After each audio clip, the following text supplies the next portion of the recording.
വയനാട് പ്രകൃതി ദുരന്തത്തിനിരയായിട്ടുള്ളവർക്ക് കേന്ദ്രത്തിന്റെ സഹായത്തെ സംബന്ധിച്ച് ഇന്നലെ ബഹുമാന്യനായിട്ടുള്ള ആഭ്യന്തര വകുപ്പ് സഹമന്ത്രി അയച്ചിട്ടുള്ള കത്തിനെ സംബന്ധിച്ച് നടന്നുകൊണ്ടിരിക്കുന്ന മാധ്യമങ്ങൾ ഉപയോഗിച്ചുകൊണ്ടുള്ള പ്രചരണം, ആ പ്രചരണത്തിന്റെ യഥാർത്ഥ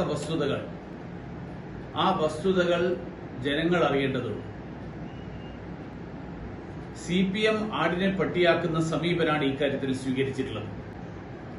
മാധ്യമപ്രവർത്തകർ വസ്തുതകൾ മനസ്സിലാക്കാതെ CPMന്റെ പ്രചരണം വെള്ളം തൊടാതെ വിഴുങ്ങുന്ന സമീപനം സ്വീകരിക്കരുത്. വസ്തുതകൾ മനസ്സിലാക്കണം. വയനാട് ദുരന്തത്തെ ദേശീയ ദുരന്തമായിട്ട് പ്രഖ്യാപിക്കാനുള്ള വഴിയില്ല, പ്രൊവിഷൻ ഇല്ല എന്ന് കേന്ദ്രം പറഞ്ഞു എന്നാണ് ശ്രീ നിത്യാനന്ദ റായിയുടെ കത്തിനെ കുറിച്ച് പറയുന്നത്. ഞാൻ ചോദിക്കാൻ ആഗ്രഹിക്കുന്നത്, എന്താണ് ദേശീയ ദുരന്തം? ഇതിനു മുൻപ് ദേശീയ ദുരന്തമായിട്ട് ഏതെങ്കിലും ദുരന്തത്തെ പ്രഖ്യാപിച്ചിട്ടുണ്ടോ? UPA സർക്കാരാണ് ദേശീയ ദുരന്ത നിവാരണ നിയമം കൊണ്ടുവന്നത്. ആ ദേശീയ ദുരന്ത നിവാരണ നിയമത്തിൽ എവിടെയാണ് ദേശീയ ദുരന്തമായിട്ട് ഏതെങ്കിലും ഒരു ദുരന്തത്തെ പ്രഖ്യാപിക്കുന്നതിനെ കുറിച്ച് ഉള്ള വിശദീകരണം നൽകിയിട്ടുള്ളത്? ഏത് ദേശീയ ദുരന്തത്തെയാണ് അല്ലെങ്കിൽ ഏത് പ്രകൃതിക്ഷോഭത്തെയാണ് UPA സർക്കാരിന്റെ 10 വർഷക്കാലത്തിനിടയിൽ ദേശീയ ദുരന്തമായിട്ട് പ്രഖ്യാപിച്ചത്? 2013 ശ്രീ മുല്ലപ്പള്ളി രാമചന്ദ്രൻ 6/8/2013 ഓഗസ്റ്റ് 6-ാം തീയതി പാർലമെന്റിൽ ശ്രീ PC മോഹന്റെ ചോദ്യത്തിന് അൺസ്റ്റാർഡ് ക്വസ്റ്റ്യന് ഉത്തരമായിട്ട് നൽകിയിട്ടുള്ള മറുപടി, ആ മറുപടിയിൽ മുല്ലപ്പള്ളി രാമചന്ദ്രൻ കൊടുത്തിരിക്കുന്ന ഉത്തരം, ആ ഉത്തരത്തിൽ അദ്ദേഹം വളരെ കൃത്യമായിട്ട് പറഞ്ഞിരിക്കുന്നത് ഇന്നലെ ശ്രീ നിത്യാനന്ദ റായി അയച്ച കത്തിൽ പറഞ്ഞിരിക്കുന്ന അതേ വാചകമാണ്. It is informed that there is no provision to declare a natural disaster as a national disaster in the guidelines. എന്ന് പറഞ്ഞാൽ മുല്ലപ്പള്ളി രാമചന്ദ്രൻ പറഞ്ഞ അതേ ഉത്തരം നിത്യാനന്ദ റായി 10 വർഷം കഴിഞ്ഞതിന് ശേഷം പറയുമ്പോൾ കേരളത്തിൽ മാർക്സിസ്റ്റ് പാർട്ടി ദേശീയ ദുരന്തമായിട്ട് കേന്ദ്രം പ്രഖ്യാപിക്കില്ല എന്ന് പറഞ്ഞാൽ കേന്ദ്രത്തിന്റെ ഭാഗത്ത് എന്തോ തെറ്റ് സംഭവിച്ചു. ഇപ്പോ KC വേണുഗോപാൽ ആ മന്ത്രിസഭയിൽ അംഗമായിരുന്ന ആളാണ്. KV തോമസ് ആ മന്ത്രിസഭയിൽ അംഗമായിരുന്ന ആളാണ്. അപ്പൊ ആ മന്ത്രിസഭയിൽ നിങ്ങളുടെ സഹപ്രവർത്തകനായിരുന്ന മുല്ലപ്പള്ളി രാമചന്ദ്രൻ, അന്നത്തെ ആഭ്യന്തര വകുപ്പ് സഹമന്ത്രി, ഇതേ കാര്യം പറഞ്ഞപ്പോ ആ കാര്യം അന്ന് നിങ്ങൾ എന്താ എതിർക്കാതിരുന്നത്? അന്ന് നിങ്ങൾ ഈ കാര്യത്തെ അംഗീകരിച്ചുകൊണ്ടാണ്. അത് നിങ്ങൾക്കിപ്പോ ഓർമ്മയില്ലാത്തതാണോ, അതോ പാലക്കാട് തെരഞ്ഞെടുപ്പിന്റെ പശ്ചാത്തലത്തിൽ അതിനെ മനഃപൂർവ്വം മറച്ചുവെക്കുകയാണോ? KV തോമസ് പാർട്ടി മാറിയിട്ടുണ്ടാവും, പക്ഷേ തലച്ചോറ് മാറിയിട്ടില്ലല്ലോ. അദ്ദേഹത്തിന്റെ ഓർമ്മശക്തി 2013 അദ്ദേഹത്തിന്റെ മന്ത്രിസഭയിൽ അംഗമായിരുന്ന അദ്ദേഹത്തിന്റെ പാർട്ടിയുടെ നേതാവായിരുന്ന ശ്രീ മുല്ലപ്പള്ളി രാമചന്ദ്രൻ, അദ്ദേഹം അന്ന് പറഞ്ഞ മറുപടി, അതിൽ കേന്ദ്ര സർക്കാർ ഒരു മാറ്റവും വരുത്തിയിട്ടില്ല. ഒരു ദുരന്തത്തെ ദേശീയ ദുരന്തമായിട്ട് പ്രഖ്യാപിക്കാൻ അതിനുതകുന്ന തരത്തിൽ അല്ലെങ്കിൽ അങ്ങനെ പ്രഖ്യാപിക്കാനുള്ള എന്തെങ്കിലും മാറ്റങ്ങൾ നിയമത്തിന്റെ കാര്യത്തിൽ വരുത്തിയിട്ടില്ല. അപ്പോ ഈ സാധാരണ പറയാറുണ്ട്, ഞങ്ങളിട്ട ബർമുഡ, നിങ്ങളിട്ടാൽ വള്ളിക്കളസം. ഇതാണ് ഇപ്പോൾ എടുത്തിരിക്കുന്നത്. ഞങ്ങൾ പറഞ്ഞപ്പോ അത് നിയമത്തിനനുസരിച്ച്, നിങ്ങൾ പറയുമ്പോ അത് പറയുന്നത് കേരളത്തിനെതിരെ.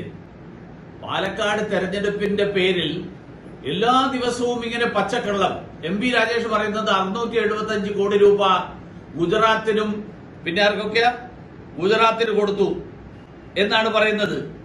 ഗുജറാത്തിനും മണിപ്പൂരിനും ത്രിപുരക്കും 2 ആഴ്ച മുൻപ് കേരളത്തിന് 300 കോടി രൂപ തന്നു എന്ന് കേരള ഹൈക്കോടതിയിൽ കേന്ദ്ര സർക്കാർ സത്യവാങ്മൂലം കൊടുത്തിരിക്കുക. ഗുജറാത്തിനും കേരളത്തിനും ഉൾപ്പെടെ എല്ലാ സംസ്ഥാനങ്ങൾക്കും ദേശീയ ദുരന്ത നിവാരണ നിധിയിൽ നിന്ന് സംസ്ഥാനത്തിന്റെ വിഹിതം എന്നുള്ള നിലയിൽ സംസ്ഥാനത്തിന് വേണ്ടി കേന്ദ്രത്തിന്റെ സഹായം നൽകുന്നത്. കേരളത്തിന് 290 കോടി രൂപ കിട്ടിയ കാര്യം കേന്ദ്ര സർക്കാർ തന്നെ സംസ്ഥാന ഹൈക്കോടതി അറിയിച്ചിട്ടുണ്ട്. അത് ഗുജറാത്തിന് ഈ 3 സംസ്ഥാനങ്ങൾക്കായിട്ട് 625 കോടി കൊടുക്കുമ്പോ അതിന് തെരഞ്ഞെടുപ്പുമായിട്ട് ബന്ധപ്പെടുത്തേണ്ട എന്താവശ്യമുള്ളത്? അതുകൊണ്ട് ഈ തരത്തിലുള്ള വസ്തുതാവിരുദ്ധമായിട്ടുള്ള കാര്യങ്ങൾ പ്രചരിപ്പിച്ചുകൊണ്ട് കള്ളത്തിന്റെ ആയുസ് അധിക ദിവസം നിൽക്കില്ല. സത്യം എന്നായാലും പുറത്തു വരും. അതുകൊണ്ട് കേന്ദ്ര സർക്കാരിനെ സംബന്ധിച്ചിടത്തോളം കേന്ദ്ര സർക്കാർ ഹൈക്കോടതിയിൽ നൽകിയിട്ടുള്ള ഉത്തരത്തിന് സംസ്ഥാന സർക്കാർ ഇതുവരെ മറുപടി പറഞ്ഞതായിട്ട് എന്റെ അറിവിലില്ല. മറുപടി ഉണ്ടെങ്കിൽ അത് പറയട്ടെ. കാരണം ഹൈക്കോടതിയിൽ കേന്ദ്ര സർക്കാർ കൃത്യമായിട്ട് പറഞ്ഞിട്ടുള്ളത്, ഞങ്ങള് 290 കോടി രൂപ സംസ്ഥാന ദുരിത നിവാരണ ഫണ്ടിലേക്കുള്ള കേന്ദ്രത്തിന്റെ വിഹിതമായിട്ടുള്ള തുക നൽകിയിട്ടുണ്ട്. അതിനു പുറമെ 390ഓളം കോടി രൂപ സംസ്ഥാനത്തിന്റെ കൈവശമുണ്ട് എന്നുള്ളത് AG അറിയിച്ചിട്ടുണ്ട്. അതുൾപ്പെടെ 784 കോടി രൂപ സംസ്ഥാനത്തിന്റെ കൈവശമുണ്ട്. അത് ഇതുവരെ ചെലവാക്കിയതായിട്ട് ഒരു കണക്കും സംസ്ഥാന സർക്കാർ കേന്ദ്രത്തിന് നൽകിയിട്ടില്ല. അതിനു പുറമെ പോസ്റ്റ് ഡിസാസ്റ്റർ നീഡ് അസസ്മെന്റ്, ആ അസസ്മെന്റ് നടത്തി കണക്ക് സമർപ്പിക്കാം എന്ന് സംസ്ഥാന സർക്കാർ പറഞ്ഞിട്ടുള്ളത് ഇതുവരെ പാലിച്ചിട്ടില്ല. അർഹിക്കുന്ന പാക്കേജ് കിട്ടാൻ വേണ്ടി സംസ്ഥാനം നൽകേണ്ട കണക്കുകൾ കൊടുത്തിട്ടില്ല. സംസ്ഥാനം ഇപ്പൊ കൊടുത്തിരിക്കുന്ന കണക്ക് ശവസംസ്കാരത്തിന് 75,000, ഡ്രസ് വാങ്ങാൻ വേണ്ടി 1.5 കോടി, ബെയിലി പാലം പണിയാൻ വേണ്ടി 2 കോടി. ഈ കണക്ക് കേന്ദ്ര സർക്കാരിന് എടുക്കാൻ പറ്റില്ലല്ലോ. ഇപ്പൊ ഉദാഹരണത്തിന് ബീഹാറിന് പൈസ കൊടുത്തതിനെ കുറിച്ച് നമ്മുടെ മാധ്യമപ്രവർത്തകർ അടക്കം എന്നോട് ചിലപ്പോഴും ചോദിക്കാറുണ്ട്. ബീഹാറിന് പൈസ കൊടുത്തല്ലോ, ബാക്കിയുള്ളവർക്ക് എന്താ കൊടുക്കാത്തത്? അല്ല പറയട്ടെ, ബീഹാറിന് കൊടുത്ത കണക്ക്, ബീഹാർ 15,500 കോടി രൂപ പ്രളയത്തിന്റെ നാശനഷ്ടം തടയാൻ വേണ്ടിയിട്ട് ബീഹാറിന് അനുവദിച്ചു. ബീഹാർ കൃത്യമായിട്ടുള്ള പദ്ധതികളാണ് സമർപ്പിച്ചത്. Kosi Mechi intra state link barrages, river pollution abatement and irrigation projects, ഇങ്ങനെയുള്ള കണക്കുകൾ കൃത്യമായിട്ടാണ് കൊടുത്തിരിക്കുന്നത്. അല്ലാതെ കേരളത്തിലെ സർക്കാർ കൊടുക്കുന്നത് പോലെ 75,000 രൂപയുടെ ശവസംസ്കാരത്തിന് എന്ന് പറയുന്ന കണക്കല്ല കൊടുക്കുന്നത്. കാരണം സംസ്ഥാന സർക്കാർ തന്നെ ഇപ്പൊ പിന്നീട് എന്താ പറഞ്ഞത്? സംസ്ഥാന സർക്കാർ പറഞ്ഞത് ഞങ്ങൾ 75,000 എന്ന് പറഞ്ഞത് ഒരു ഊഹക്കണക്കാണെന്നാണ്. ഈ ഊഹക്കണക്കിന്റെ അടിസ്ഥാനത്തിലാണോ കേന്ദ്ര സർക്കാർ പണം അനുവദിക്കേണ്ടത്? ബീഹാർ കൊടുത്തിരിക്കുന്നത് ഊഹക്കണക്കല്ല. ബീഹാർ കൊടുത്തിരിക്കുന്നത് കൃത്യമായിട്ടുള്ള പ്രൊജക്ടാണ്, കൃത്യമായിട്ടുള്ള പദ്ധതിയാണ്. അതിനെക്കുറിച്ച് തർക്കമില്ലാത്തതാണ്. തർക്കം ഉണ്ടെങ്കിൽ ആ പ്രശ്നം പരിഹരിച്ചുകൊണ്ടാണ് കേന്ദ്ര സർക്കാർ ഇടപെടുന്നത്. ഇവിടെ ശവസംസ്കാരത്തിന് 75,000 എന്ന് പറയുന്ന കണക്ക്, ആ കണക്ക് പുറത്തു വന്നതിന് ശേഷം സംസ്ഥാന സർക്കാർ തന്നെ തള്ളി പറഞ്ഞു. സംസ്ഥാന സർക്കാർ പറഞ്ഞ അതൊരു കണക്കല്ല എന്നാണ്, ഞങ്ങളൊരു ഊഹം പറഞ്ഞതാണെന്നാണ്. ഊഹം പറയുന്നതിന് കണക്ക് കൊടുത്തു എന്ന് എങ്ങനെയാ പറയാൻ പറ്റുക? അപ്പൊ കണക്കുകൾ കൊടുക്കണം. കാരണം എന്റെയും നിങ്ങളുടെ എന്ന് പറയുമ്പോൾ മാധ്യമപ്രവർത്തകർ മാത്രമല്ല, എന്നെ ശ്രമിക്കുന്ന ഈ നാട്ടിലെ കോടിക്കണക്കിന് ജനങ്ങളുടെ നികുതിപ്പണം, ആ നികുതിപ്പണത്തിൽ നിന്ന് ഓരോ നയ പൈസ ചെലവാക്കുമ്പോഴും പിണറായി വിജയൻ ധൂർത്തടിക്കുന്നത് പോലെ, നവകേരള സദസ്സും കേരളീയവും നടത്തി ധൂർത്തടിക്കുന്നത് പോലെ കേന്ദ്ര സർക്കാർ ധൂർത്തടിക്കാൻ തയ്യാറില്ല. അതുകൊണ്ട് ഓരോ നയ പൈസയും ചെലവാക്കുന്നതിന് മുൻപ് അതിനുള്ള മാനദണ്ഡങ്ങൾ പാലിച്ചുകൊണ്ട് മാത്രമേ ചെലവാക്കുള്ളൂ.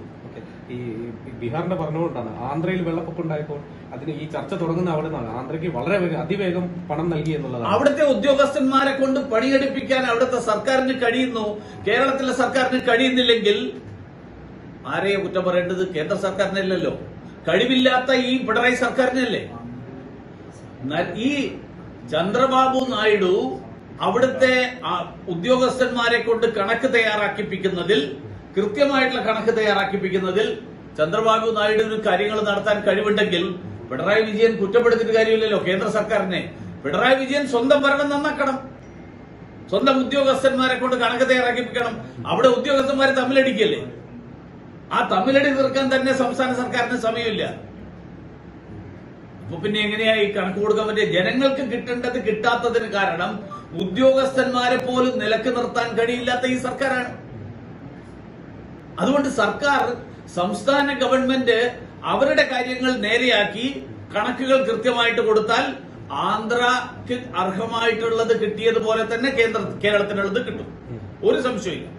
അപ്പൊ വയനാട്ടിൽ ജനങ്ങൾ ഒരു പ്രത്യേക പാക്കേജ് ഇനിയും പ്രതീക്ഷിക്കേണ്ടതുണ്ടോ? തീർച്ചയായിട്ടും കേരളത്തിലെ സർക്കാർ, ഞാൻ ആവശ്യപ്പെടുന്നത് വയനാട്ടിലെ ജനങ്ങൾക്ക് വേണ്ടി, ഞാൻ കേരളത്തിലെ സർക്കാരിനോട് ആവശ്യപ്പെടുന്നത് വയനാട്ടിലെ ജനങ്ങളെ നിങ്ങളുടെ കഴിവില്ലായ്മയുടെ പേരിൽ ശിക്ഷിക്കരുത്. പാലക്കാട് ഇത് വലിയ ചർച്ചയാവാൻ പോകുന്നത് ഇപ്പൊ തെരഞ്ഞെടുപ്പ്. പാലക്കാട് ചർച്ചയാണ്. പാലക്കാട്ടെ ജനങ്ങൾ മനസ്സിലാക്കും. കാരണം ഈ ശ്രീധരനെ പോലെയുള്ള ആളെ തോൽപ്പിക്കാൻ വേണ്ടി ഒത്തുകളിച്ച സ്ഥലമാണ് പാലക്കാട്. ഇനിയും ഇതുപോലെ കേരളത്തിന് കിട്ടേണ്ടത് കിട്ടാത്തതിന്റെ കാരണം കേരളത്തിലെ CPM സർക്കാരിന്റെ കഴിവില്ലായ്മയാണെന്ന് പാലക്കാട് ജനങ്ങൾ തിരിച്ചറിയട്ടെ. നല്ലതല്ലേ? ഈ മനഃപൂർവ്വം ഈ നടപടിക്രമങ്ങൾ മസിൽ പിടിക്കുകയാണ് കേന്ദ്രം എന്നൊരു ആരോപണം ഉണ്ടായാൽ അതിനോട് ഞാൻ ചോദിക്കട്ടെ, മനഃപൂർവ്വം മസിൽ പിടിക്കലല്ലോ. 75,000 ശവസംസ്കാരത്തിന് എന്ന് പറയുന്ന കടലാസിൽ എഴുതി കൊടുക്കുന്നതിന് അതേപടി അനുവദിക്കാൻ ആർക്കെങ്കിലും പറ്റുമോ? ബെയിലിപ്പാൽ ഉണ്ടാക്കിയത് കേന്ദ്രത്തിൽ സേനയാണ്. ബെയിലിപ്പാൽ ഉണ്ടാക്കാൻ ഞങ്ങൾ 1 കോടി ചെലവാക്കി എന്ന് പറഞ്ഞാൽ ആർക്കെങ്കിലും പൈസ കൊടുക്കാൻ പറ്റുമോ? ആ പണം എവിടെയാ പോകുന്നത് നമ്മൾ കണ്ടതല്ലേ? എന്നാൽ പോലും അല്ല, മുഖ്യമന്ത്രിയുടെ ദുരിതാശ്വാസ നിധിയിൽ നിന്ന് എങ്ങനെയാണ് പണം ചോരുന്നത് എന്ന് നമ്മൾ കണ്ടതല്ലേ? അങ്ങനെ വയനാട്ടിലെ ജനങ്ങൾക്ക് വേണ്ടിയിട്ട് അനുവദിക്കുന്ന പണം, ആ പണം പിണറായി വിജയന്റെ വേണ്ടപ്പെട്ട ആളുകൾക്ക് കിട്ടാൻ വേണ്ടിയിട്ട്, അതിനു വേണ്ടിയിട്ട് ഈ കൊള്ള നടത്താൻ കേന്ദ്രത്തിന് കൂട്ടുനിൽക്കാൻ പറ്റില്ലല്ലോ. പക്ഷെ പ്രധാനമന്ത്രി നേരിട്ട് വന്ന് കണ്ടതല്ലേ? നേരിട്ട് കണ്ടതുകൊണ്ടാണ് അദ്ദേഹം തീർച്ചയായിട്ടും പറഞ്ഞു. അദ്ദേഹം അഡ്മിനിസ്ട്രേറ്റീവ് കമ്മിറ്റി മീറ്റിംഗിൽ പങ്കെടുത്തിട്ട് പറഞ്ഞു കണക്ക് സമർപ്പിക്കണം. അദ്ദേഹം കണ്ടതിന്റെ അടിസ്ഥാനത്തിലാണ് കണക്കെങ്കിൽ നാളെ ബാലഗോപാലും MP രാജേഷും പിണറായി വിജയനും ആരെങ്കിലും ഒരാൾ നേരിട്ട് ചെന്നിട്ട് എനിക്ക് വീടില്ല എന്ന് പറഞ്ഞു കഴിഞ്ഞാൽ അടുത്ത ദിവസം വീട് അനുവദിക്കോ? കേരളം ഇന്ത്യയിൽ ഇല്ല എന്ന് സ്വപ്നം കാണുന്ന ആൾക്കാരുണ്ടാവും. ഞങ്ങൾ അനുവദിക്കില്ല. കേരളം ഇന്ത്യയുടെ ഭാഗമാണ്. കേരളത്തെ അടർത്തിയെടുക്കാൻ ശ്രമിക്കുന്ന ആൾക്കാരുണ്ടെങ്കിൽ VD സതീശൻ ആ കൂട്ടത്തിൽ കൂടിക്കോട്ടെ, ഞാൻ കൂടില്ല കേരളത്തെ അടർത്താനുള്ള നീക്കത്തിന്. പദ്ധതികൾ സമർപ്പിച്ചു കഴിഞ്ഞാൽ കൃത്യമായ പണം മാനദണ്ഡം അനുസരിച്ചിട്ടുള്ള ഒരു പദ്ധതിക്കും നിഷേധിച്ചിട്ടില്ലല്ലോ. ഏതെങ്കിലും ഒരു പദ്ധതിക്ക് നിഷേധിച്ചിട്ടുണ്ടെങ്കിൽ സംസ്ഥാന സർക്കാർ പറയട്ടെ. എല്ലാ പദ്ധതികൾക്കും, കേരളം ആവശ്യപ്പെടുന്ന എല്ലാ പദ്ധതികൾക്കും. അപ്പൊ ഈ അല്പ ദിവസങ്ങൾക്ക് മുൻപല്ലേ കഞ്ചിക്കോട് ഇൻഡസ്ട്രിയൽ ടൗൺഷിപ്പായിട്ട് പ്രഖ്യാപിച്ചത്? അപ്പൊ അത് കൊടുക്കുന്നത് ഈ കഴിഞ്ഞ ദിവസമല്ലേ മുതലപ്പുഴയിൽ 1,177 കോടി അനുവദിച്ചത്? അപ്പൊ ഇതൊക്കെ അതത് സ്ഥലത്തെ കണക്കുകൾ കൃത്യമായിട്ട് ലഭിച്ചു കഴിഞ്ഞാൽ, അതിനുള്ള മാനദണ്ഡങ്ങൾ പാലിച്ചു കഴിഞ്ഞാൽ കേന്ദ്ര സർക്കാർ ഒരു കാര്യത്തിലും ഒരു സംസ്ഥാനത്തോടും വിവേചനം കാണിച്ചിട്ടില്ല. അല്ലെങ്കിൽ കിട്ടില്ലല്ലോ. കഞ്ചിക്കോടിന് ഇൻഡസ്ട്രിയൽ ടൗൺഷിപ്പിന്റെ അംഗീകാരം കിട്ടില്ല. മുതലപ്പുഴ 177 കോടി കിട്ടില്ല. സ്പെഷ്യൽ ഈ ക്ലൈമറ്റ് റെസിലിയൻസിന് വേണ്ടിയിട്ടുള്ള ഗ്രാമങ്ങൾ തെരഞ്ഞെടുത്തതിൽ കേരളത്തിന് കിട്ടേണ്ടത് കിട്ടിയല്ലോ. ഇതെല്ലാം കൊടുക്കുന്ന കേന്ദ്ര സർക്കാരിന് വയനാട്ടുകാരോട് എന്താ പ്രത്യേകിച്ച് വിരോധം? ഇപ്പൊ K. സുധാകരൻ MP ചോദിച്ചിട്ടുണ്ട്, KPCC പ്രസിഡന്റ്, ഈ രാഹുൽ ഗാന്ധിയുടെയും പ്രിയങ്ക ഗാന്ധിയുടെയും കർമ്മഭൂമി ആയതിനാലാണോ വയനാട്ടിനോട് ഈ സുധാകരനൊക്കെ അവിടെ പാർലമെന്റിൽ പോയി ഇരുന്നാൽ പോലെ പാർലമെന്റിൽ പറയുന്ന ഉത്തരം വായിക്കണം, കേൾക്കണം. 2013 ഞാൻ പാർലമെന്റ് അംഗമായിരുന്നില്ല. എന്റെ കയ്യിൽ പാർലമെന്റിലെ ഉത്തരവുണ്ട്. സുധാകരനും KV തോമസും KC വേണുഗോപാലും പാർലമെന്റിൽ പോയിട്ട് ബഹളം വെക്കാൻ മാത്രം നിന്നാ പോരാ, പാർലമെന്റിൽ അവരുടെ തന്നെ മന്ത്രിമാർ കൊടുക്കുന്ന ഉത്തരമെങ്കിലും വായിച്ചു നോക്കണം. മുല്ലപ്പള്ളി രാമചന്ദ്രൻ കൊടുത്ത ഉത്തരം വായിച്ചു നോക്കിയിട്ടില്ലെങ്കിൽ പിന്നെ അവർ കേരളത്തിന് വേണ്ടി എന്ത് കാര്യം നടത്തുന്ന പറയുന്നത്?